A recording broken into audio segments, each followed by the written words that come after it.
Hello, everyone. Welcome back to the podcast. I hope you all had a Merry Christmas.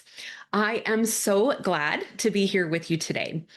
So, today we're diving into something that affects every single one of you listening and watching: the lies that your brain tells you about sex. Your brain is a liar, okay? Not intentionally, not maliciously, but a liar nonetheless. And when it comes to sex in your marriage, your brain can spin some truly convincing stories that feel completely true in the moment, but are actually sabotaging your sexual connection. So, your brain's primary job isn't to make you happy or help you have great sex.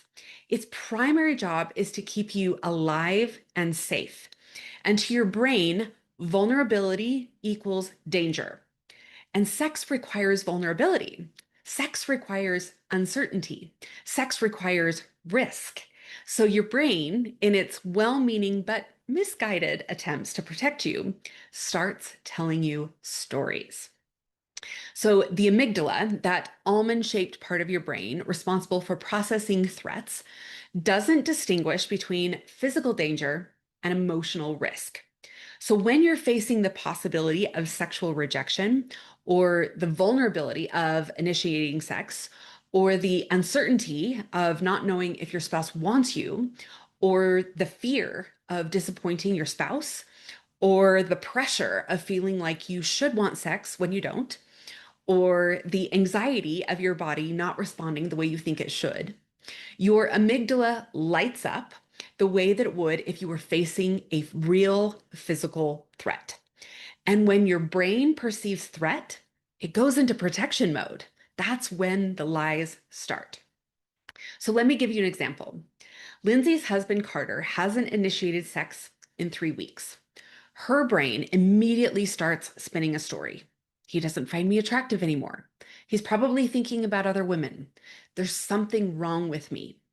Now, these thoughts feel absolutely true to Lindsay. They feel like facts, but they're not facts. They're her brain's attempt to explain an ambiguous situation in a way that helps her feel like she has some control over it. And the reality: Carter has been stressed about a project at work. He hasn't been sleeping well, and he's dealing with some performance anxiety from the last time they had sex when he struggled with his erection. But Lindsay's brain doesn't know that. So it fills in the blanks with the most threatening possible explanation. Okay. Because if Lindsay believes she's unattractive, or if there's something wrong with her, at least she has a reason for what's happening. And her brain prefers a painful explanation over uncertainty. So the lies your brain tells you about sex aren't random. They're shaped by years of conditioning, messages you received about sex growing up, experiences that you've had in your marriage, cultural narratives about what sex should look like, and religious teachings about sexuality. So if you grew up hearing that sex is primarily for men, that women tolerate it, that good girls don't want it, then your brain has been conditioned to tell you certain stories. When you do want sex, your brain might tell you something's wrong with you or that you're being too demanding. When you don't want sex, your brain might tell you this is just how it is for women, or just get it over with. Now, if you grew up in purity culture messaging that emphasized avoiding sex before marriage, your brain learned to associate sexual feelings with danger and shame. And those neural pathways don't just disappear because you got married. So when you're married and trying to connect sexually, your brain might be firing off those old warning signals telling you that sexual desire is dangerous or shameful, even though the context has completely changed. So let me tell you about Trevor and his wife, Diane. Trevor grew up in a home where his parents never showed affection. Physical touch was uncomfortable, almost inappropriate. Now, fast forward to his marriage, and every time Diane wants to be sexual, Trevor's brain tells him, this is too much. This is uncomfortable. Something about this feels wrong. Now, it's not that Trevor doesn't love Diane or isn't attracted to her. It's that his brain was conditioned for decades to associate physical intimacy with discomfort. And that conditioning is still running in the background. Now, Diane, on the other hand, grew up with parents who had a vibrant sexual connection. She saw her parents flirt, be playful, disappear to their bedroom on Saturday afternoons.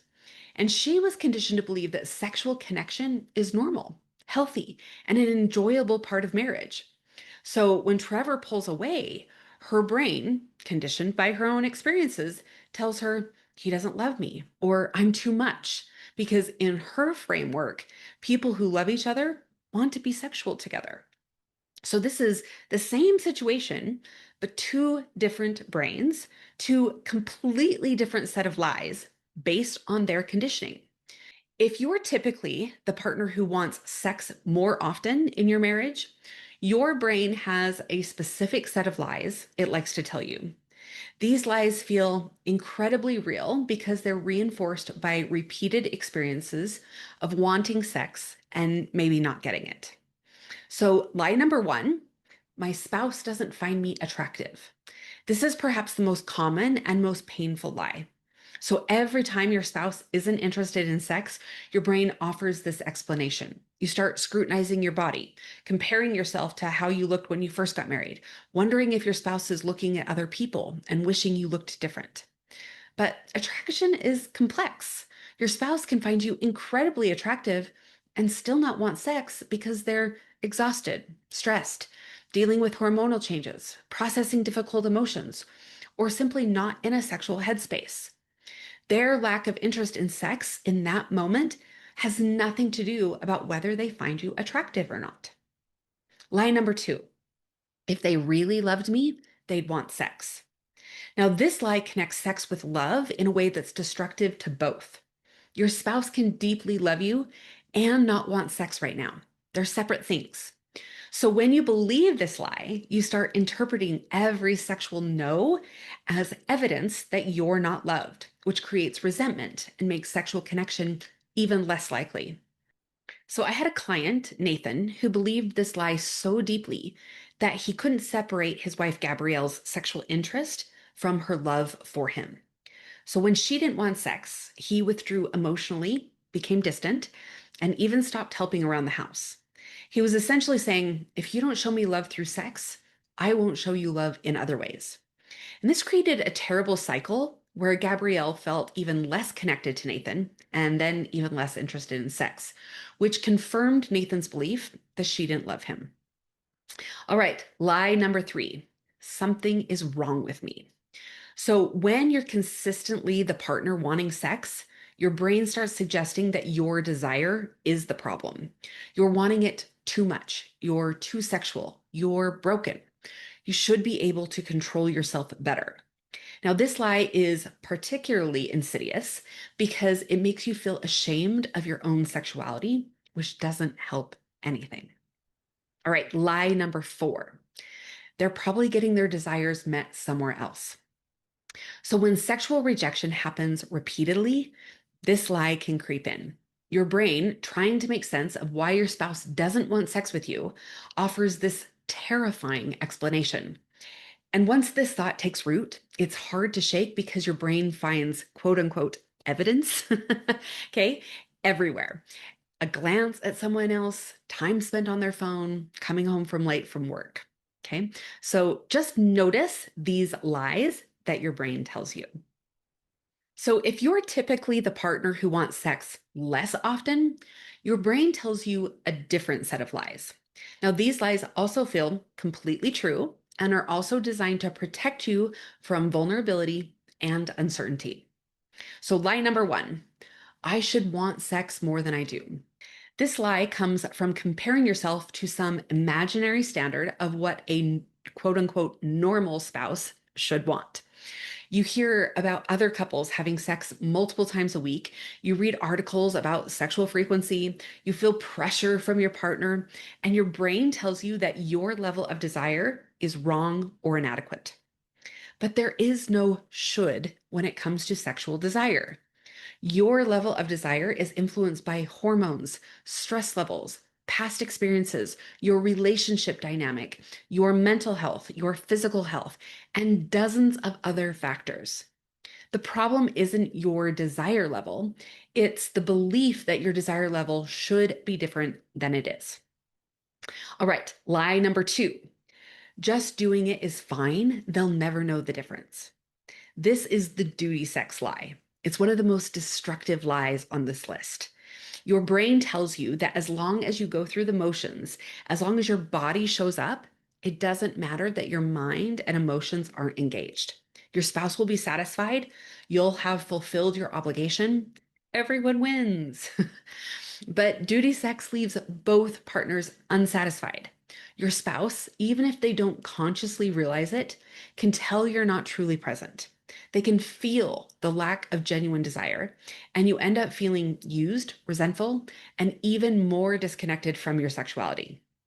Duty sex doesn't solve anything, it just creates a different set of problems. So let me tell you about Olivia. She spent the first 8 years of her marriage having duty sex several times a week. She thought she was just being a good wife. She thought she was meeting her husband Joel's desires. She thought nobody was being hurt. But over time, she developed an aversion to sex that even the thought of it made her feel anxious and trapped. And Joel, despite having frequent sex, felt increasingly lonely and disconnected because he could sense Olivia wasn't really with him. The duty sex that Olivia thought was helping was actually destroying their sexual connection. All right, lie number three. If I say no, my spouse will be angry or hurt or disappointed. Now, this lie keeps you from being honest about your actual desires. Your brain tells you that saying no will cause problems. So it's better to just say yes, even when you don't want to. But when you consistently override your own truth to manage your spouse's emotions, you lose connection with your own sexuality. And you also rob your spouse of the opportunity to be with someone who genuinely wants them. All right, lie number four. I'm broken. So when everyone around you seems to want sex and you don't, when your spouse is frustrated by your lack of interest, when you read books and listen to podcasts about improving your sex life and nothing seems to work, your brain offers this explanation. There's something fundamentally wrong with you. You're not normal. You're defective. Now, this lie is particularly painful because it makes you feel hopeless. If you're broken, what's the point of trying? But you're not broken. Your sexuality is shaped by a very complex interplay of biological, psychological, relational, and contextual factors. Understanding those factors and addressing them is very different from accepting that you're broken. So I worked with a woman named Claire who was absolutely convinced that she was asexual. She had no interest in sex with her husband, Patrick. And after years of this, she concluded that she was just wired differently and nothing could change. But as we explored her story, we discovered that she associated sex with obligation, that she felt pressure to perform in a certain way, that she was exhausted from caring for young children, and that she and Patrick had never talked about what she actually enjoyed sexually. Claire wasn't broken or asexual. She was in a context that made her sexual desire nearly impossible. So when we changed the context, her desire showed up. The tricky thing about these lies is that they feel true. They show up as thoughts in your head, and your brain presents them as facts. So, how do you tell the difference between a brain lie and an actual truth? The first thing is to watch out for absolute thinking. Anytime your brain uses words like always or never or every time or no one, you're probably dealing with a lie. He never wants me. She always rejects me. Every time I initiate, it goes badly. No one in a healthy marriage would feel this way. Reality is rarely absolute. The fact that something has happened multiple times doesn't mean it happens always or never. Brandon's brain told him that Jeno never wants sex, but when he actually looked at reality, he realized that wasn't true. Sometimes Jenna did want sex. Sometimes she actually initiated. Sometimes she was enthusiastic and engaged. It wasn't never. It was not as often as Brandon wanted. And that's a different reality. And recognizing that difference helped Brandon stop interpreting every instance of Jenna not wanting sex as evidence of a bigger problem. All right, the second thing is to watch for mind reading. So, anytime your brain tells you what your spouse is thinking or feeling without them actually saying it, you're probably dealing with a lie. She thinks I'm disgusting. He wishes he'd married someone else. They're just tolerating me. You don't actually know what's going on in your spouse's head unless they tell you. The third thing is to watch for catastrophizing. So, your brain loves to take a current situation and project it into the future in the worst possible way. We haven't had sex in 2 weeks, so we'll probably never have sex again. This marriage is falling apart. We're headed for divorce. Your brain is trying to prepare you for the worst case scenario. But in doing so, it's creating anxiety and disconnection in the present. The fourth thing is to watch for black and white thinking. Either my spouse wants me or they don't. Either our sex life is great or it's terrible. Either I have desire or I don't. Reality exists in shades of gray. Your spouse can want you and also not want sex right now. Your sex life has both challenges and moments of genuine connection. You can experience desire in some contexts and not in others. And probably the biggest indicator that your brain is lying, when the thought creates defensiveness, hopelessness, or disconnection rather than curiosity or possibility. True thoughts, even difficult ones, tend to create space for understanding and growth. Brain lies create walls. So, how do we overcome this? First, we need to recognize that having these thoughts doesn't make you bad or broken. Every single person listening to this has a brain that tells them lies about sex, even mine. All right? This is a normal human neurobiology interacting with a vulnerable, uncertain relational experience. You're not uniquely messed up, I promise you. All right. The second thing is to practice noticing the thoughts without believing them. You can acknowledge, I'm having the thought that my spouse doesn't find me attractive without concluding that that thought is true. There's a difference between having a thought and accepting it as reality. So, another one of my clients, Vanessa, started keeping a mental note every time her brain told her a lie about sex. Not to beat herself up about it, but just to notice it. There's that thought again that says Derek doesn't want me. There's that thought that I should want sex more than I do. There's that thought that if I say no, he'll be angry.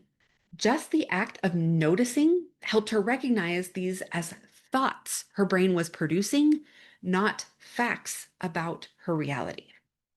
Right. The third thing is to check your thoughts against actual evidence. So when your brain tells you, my spouse never wants sex, look at the actual data. When was the last time you had sex? Have there been times when your spouse initiated? Have there been times when they seemed genuinely engaged and present? You're not trying to talk yourself into believing everything is fine and it's not. You're trying to see reality accurately instead of through the filter of your brain's protective lies. Right? The fourth thing is to talk to your spouse. Now, I realize that this is vulnerable and your brain will tell you all sorts of lies about why you shouldn't talk to them, okay? But so many of the lies that your brain tells you about sex would be dismantled by an honest conversation. So when Nathan finally told Gabrielle, I have this thought that you don't love me when you're not interested in sex. Gabrielle was shocked.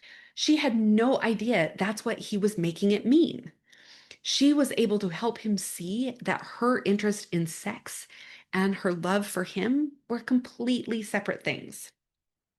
Right? The fifth thing is to get really curious instead of certain, because certainty feels safe.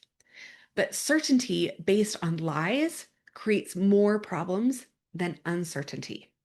So when you notice your brain telling you a story about sex, ask yourself, What else could be true? What am I not seeing? What might I be missing about what's really going on? So when Claire's brain told her she was broken and asexual, she believed it with certainty. But that certainty felt safer than the uncertainty of maybe I'm not broken, maybe something else is going on, maybe there's a possibility for change. But that certainty kept her stuck. So when she finally got curious, what if I'm not broken? What if my lack of desire is about something else? What might that something else be? She started to see possibilities that she couldn't see before. And finally, be patient with yourself. You didn't develop these brain patterns overnight, and you're not going to change them overnight. Your brain has been telling you these lies for years, maybe decades, okay? So it's going to take some time and practice to recognize them, question them, and develop new, more accurate ways of thinking about sex in your marriage. Now, the goal isn't to never have these thoughts, okay? Your brain is still going to offer them to you. The goal is to recognize them as your brain's protective mechanism rather than truth, and to develop the capacity to question them, test them against reality, and choose responses based on accuracy rather than fear. Your brain is trying to help you. It's trying to keep you safe. It's trying to protect you from pain and vulnerability and uncertainty. But in its attempts to protect you, it's often keeping you from the very connection and intimacy you desire. So when you can recognize these lies for what they are, well-meaning but inaccurate stories, you create space for truth, for curiosity, for genuine connection, and for a sexual relationship based on reality rather than fear. So, identifying the lies that your brain tells you, working on developing new thoughts that are actually true, and seeing what those new thoughts create in your marriage, this is exactly what we work on in coaching. So, if you're finding that these brain lies are keeping you stuck, if you're struggling to recognize them or question them on your own, if you want help creating a sexual relationship based on truth rather than fear, reach out. I'd love to work with you. All right, my friends, that's all I have for you today. Remember, love is a journey, not a destination. Stay committed, stay passionate, and stay connected. And have a happy new year. I'll see you next week. Bye bye.